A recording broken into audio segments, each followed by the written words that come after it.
Assalamualaikum warahmatullahi wabarakatuh. Selamat pagi anak-anak kelas 5 hebat yang Ibu banggakan. Berjumpa lagi bersama Ibu Anu Nur Ayu Ningtyas yang akan menemani kalian dalam kegiatan pembelajaran hari ini. Ibu harapkan kalian semua ada dalam keadaan sehat walafiat dan dalam lindungan Allah Subhanahu wa taala. Amin ya rabbal alamin. Walaupun kita belum bisa bertatap muka, insya Allah kegiatan pembelajaran kita akan berjalan seperti biasanya.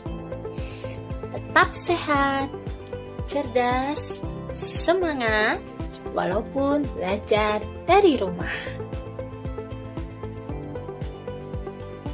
Hari ini pembelajaran kita yaitu tema 5, panas dan perpindahannya, subtema 3, dan pembelajaran 5. Adapun materi pembelajaran yang akan kita bahas hari ini yaitu yang pertama adalah bahan konduktor dan isolator.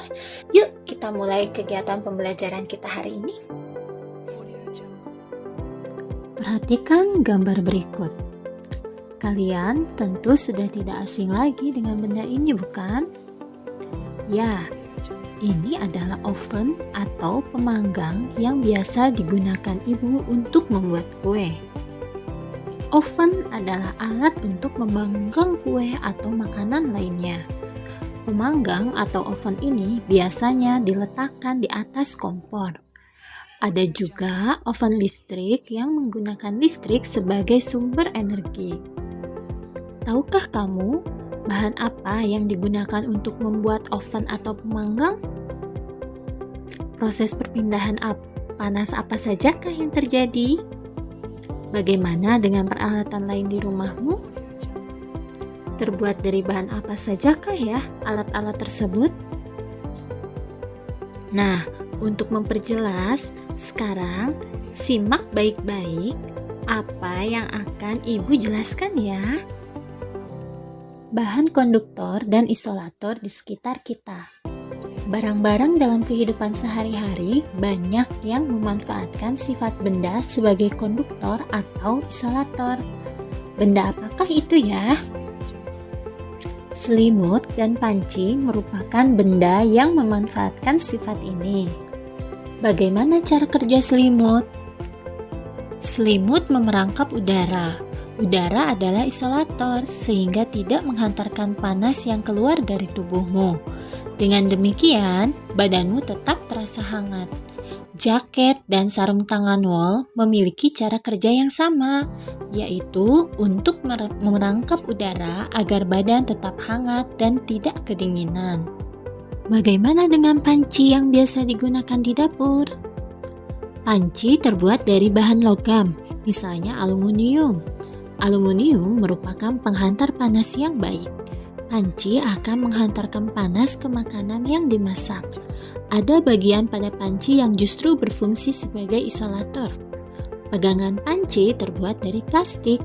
Plastik merupakan isolator sehingga kamu tidak akan kepanasan ketika memegangnya.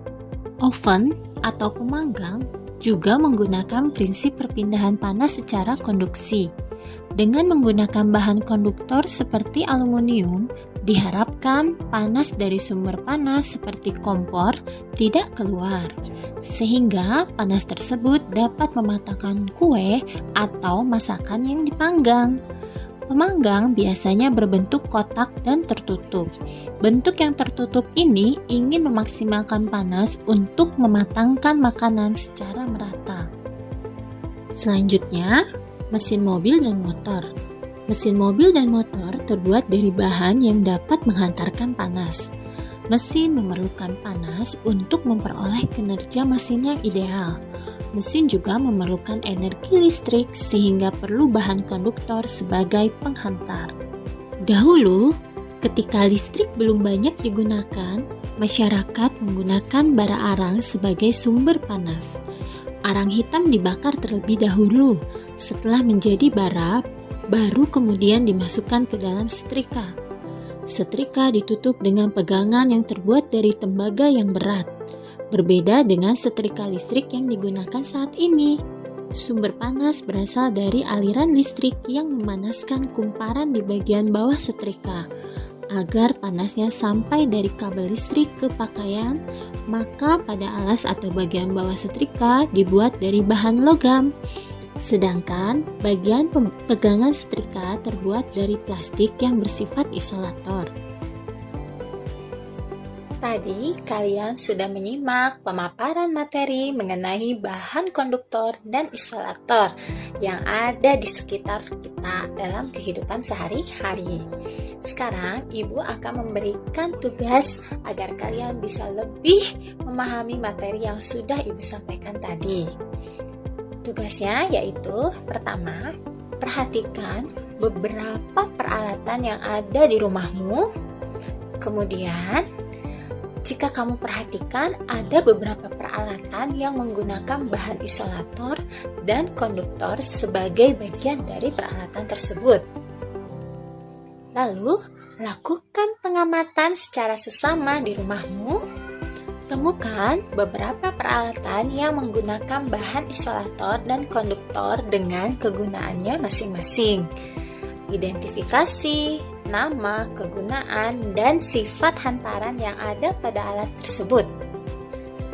Gunakan tabel berikut untuk membantumu. Lihatlah contoh yang sudah Ibu sediakan ya. Selamat mengerjakan tugas yang pertama. Sekian video pembelajaran dari Ibu. Sampai jumpa di video pembelajaran berikutnya. Tetap sehat, cerdas, semangat, dan tetap di rumah. Wassalamualaikum warahmatullahi wabarakatuh. Sampai jumpa.